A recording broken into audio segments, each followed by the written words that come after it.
Bonjour à toutes et à tous. Alors aujourd'hui, on se retrouve sur le premier tutoriel de l'année 2023. Je vous souhaite une très bonne année 2023 ainsi qu'une bonne santé et pensez aussi également à vos proches. Alors on y va, c'est parti pour ce tutoriel Luminar Neo. On va ici tout simplement post-traiter cette photo et je vais essayer plusieurs choses. On va d'abord regarder avec les pré-réglages. J'ai utilisé maintenant mon pack de presets Cornish Landscape. Pour ceux qui n'ont pas entendu parler de mon pack de presets, je vous mets la petite étiquette en haut à droite. Vous irez voir la petite description de ce pack de presets. Il est disponible avec mes autres packs de presets sur le marketplace. Je vous mets un lien affilié dans la description de cette vidéo, bien sûr. Vous reconnaissez sans doute cette image si vous avez vu mon short concernant cet endroit-là. Pour gagner du temps, je vais utiliser un de mes presets. Allez, on y va. Je vais utiliser, pourquoi pas, le Pink Hour. On va regarder un petit peu ce que ça donne sur notre image ici. Vous voyez qu'ici, hop, on a le avant et le après. Et rien qu'avec le pack de presets, on a déjà 90% du travail qui a été fait sur la photo. On va aller en mode édition, bien sûr. Et là, bien évidemment, vous avez des choses que vous pouvez complémenter également dans cette photo. Vous avez donc la recette. On a ici cette recette qui est complète ici. Ce que je vais faire, c'est que je vais peut-être enlever le vignettage, puisque là, je vais tout simplement encore faire quelques petites retouches sur ma photo. Et ce que je vais faire ici, allez, pourquoi pas, je vais jouer sur mon amélioration AI. Je vais aller monter cette amélioration-là AI. Et ce que je vais faire, vous voyez, là, je donne un petit peu plus ici d'intérêt sur ma photo au niveau de ses tonalités, au niveau de sa saturation, au niveau de sa couleur, etc. Je vais employer un petit masquage, je vais prendre un petit pinceau et je vais utiliser une petite intensité à 58%. On va employer ici cette amélioration AI dans certaines parties de l'image. Je vais faire ressortir par exemple cette partie-là. Voilà. Et pourquoi pas un petit peu cette partie ici. Voilà. Et juste ici. Et que ça me permet avec le masquage, et là avec un petit coup de pinceau assez sympa ici, de faire ressortir un petit peu de détails sur certaines parties de l'image, comme vous voyez ici. Ça marche relativement bien. On va employer un petit peu de masquage ici, hein. On va faire que des ajustements locaux, puisque le plus gros du travail est déjà fait ici. Ce que je vais faire aussi également, c'est que là, je vais utiliser un petit peu de structure AI. Je vais monter la structure AI. Voilà, juste un petit peu comme ceci pour l'employer un peu dans le fond là. Donc on va regarder, on va la monter encore davantage, cette structure AI. Et là cette fois-ci j'ai toujours employé le masquage, toujours un petit pinceau à 58%. Et allez, on va le mettre un petit peu juste ici. Faire un petit peu d'ajustements locaux sur la partie là. C'est principalement, regardez, on va ramener un petit peu de présence, comme vous le voyez ici, un petit peu plus de micro-contraste sur la partie là. Relativement intéressant. Ce que je peux faire aussi également, c'est peut-être faire un petit truc qu'on fera justement sur la fin avec la vignette. Vous allez comprendre la petite subtilité. On va utiliser cette partie-là qui va être assez sympa. Et on va lui faire un petit truc assez cool. Vous allez voir ici. Ce que je vais faire, c'est revenir là. Voilà, je regarde un petit peu mon image. C'est vrai que c'est relativement bien comme cela. Bon, je peux encore ajuster une autre structure qui va être un petit peu plus présente ici dans mon image. Je vais la mettre à 87. Toujours un petit coup de pinceau. Allez, on va le laisser toujours à 58%. Et là, je vais l'employer sur cette partie-là. Voilà. Comme vous le voyez ici. Juste un peu pour marquer la petite différence sur mon image, là, comme cela.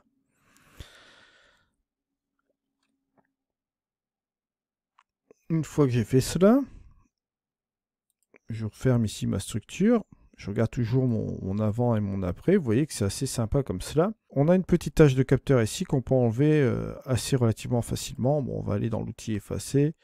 On va faire supprimer les taches de poussière. Voilà, c'est effacé. Hop, je ferme cela. On va aller dans notre vignettage. Et ça, c'est là ici que je vais faire la petite subtilité sur mon image. On va être assez rapide. On va prendre un sujet. On va prendre cette partie-là, hein, cette vague qui est surélevée. On va fermer la quantité. On va fermer la taille, bien sûr. On va revoir ici la forme de notre vignette. Je vais plutôt la mettre comme ceci. La lumière interne, voilà, c'est ça que je voulais dire. Hop, je voulais mettre un petit peu de lumière interne ici, juste comme ceci, et revenir un peu sur la progressivité, et revenir ici sur la quantité. Vous allez voir, ici, ça va être super sympa. Voilà, si je fais mon avant et mon après, vous voyez que ça marche relativement bien. Je vais revenir quand même en arrière, voilà, comme cela. On va dire que comme ça, c'est assez sympa, vous voyez. On a un truc qui est pas mal comme ça du tout, pas mal du tout. Et ce que je vais faire, c'est que je vais faire encore autre chose. Je vais fermer cette vignette. Je vais faire un petit truc ici. C'est que je vais tout simplement baisser un peu mon exposition. Voilà. Je vais aller dans mon masquage. Dégradé linéaire. On va employer un dégradé linéaire de là à ici peut-être. Au-dessus de la vignette. Voilà. Regardez l'affichage du masque. Là, forcément, ce sera plus affecté sur le rouge ici. Comme vous voyez là, vous allez avoir un effet de transparence juste comme ceci, qui sera moins affecté par ici. Vous voyez un petit peu. Hein. Donc là, on peut affecter, comme vous voyez là, quelque chose ici au niveau de l'exposition, sur la partie là. Ou ce qu'on peut faire, c'est baisser ici les hautes lumières pour que ce soit un petit peu moins violent.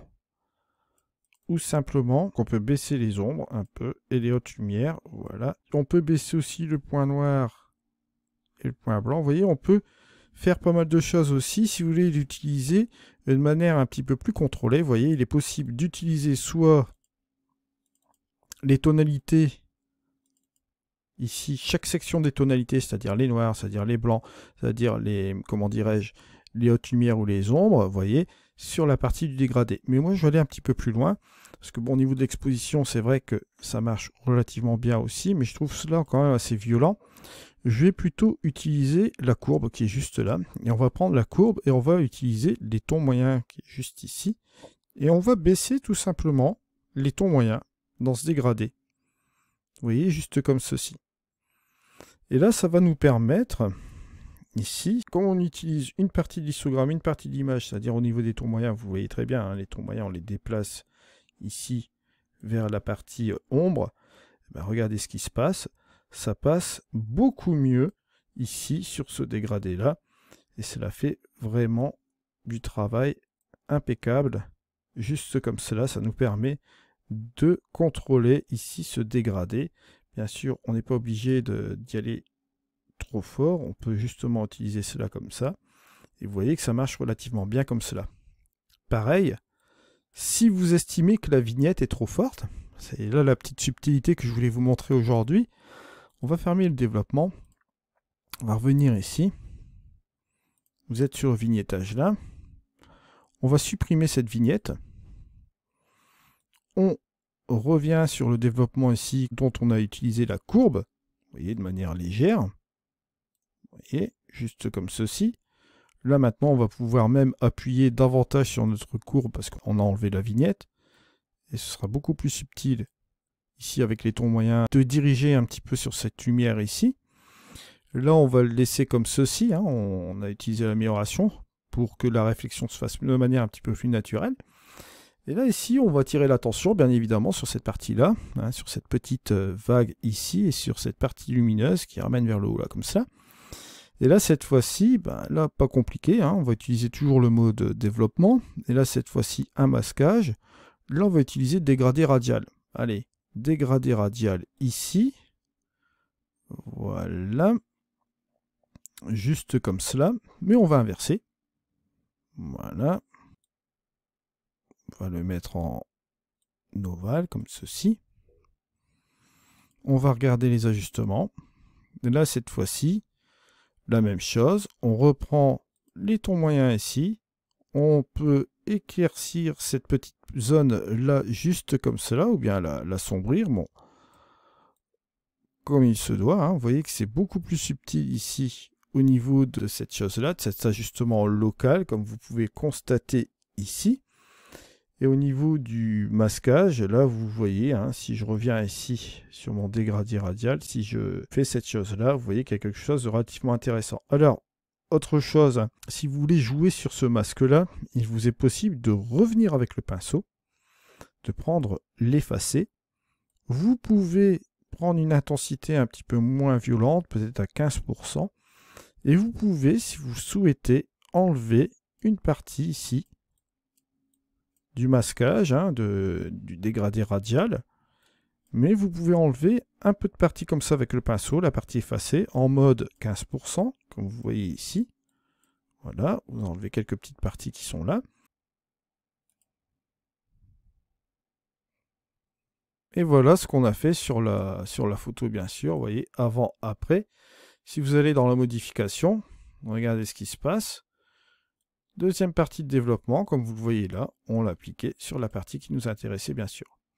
Alors, si vous trouvez qu'il y a un petit manque de contraste aussi également, vous pouvez rajouter un petit peu de contraste intelligent dans la partie qu'on a appliquée justement ici, hein, juste là.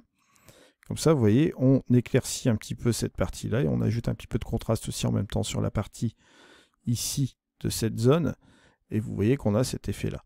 Et voilà un petit peu où on en arrive. Regardez, on a le avant et le après.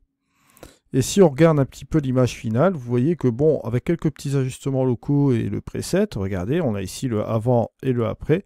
On a quelque chose de plaisant ici à l'image, bien sûr. Bien évidemment, hein, toujours la même chose, c'est au goût, hein, c'est à votre goût aussi également. Si vous souhaitez rajouter encore d'autres effets sur l'image, vous pouvez toujours le faire. Si vous le souhaitez, utilisez l'harmonie des couleurs. Et pourquoi pas y ajouter un petit peu d'éclat, comme vous voyez là, sur l'ensemble de l'image. Et notamment ici, ça rajoute un petit punch ici, dans celle-ci, surtout dans les nuages, ici comme cela. Voilà un petit peu où on en arrive sur la photo, ici, comme il se doit. Et si vous faites la différence entre le avant, ici, et le après, vous voyez qu'on a une image super sympa ici. Je vous remercie de m'avoir suivi. On se retrouve dans une prochaine vidéo. C'était Eddy. Allez, au revoir.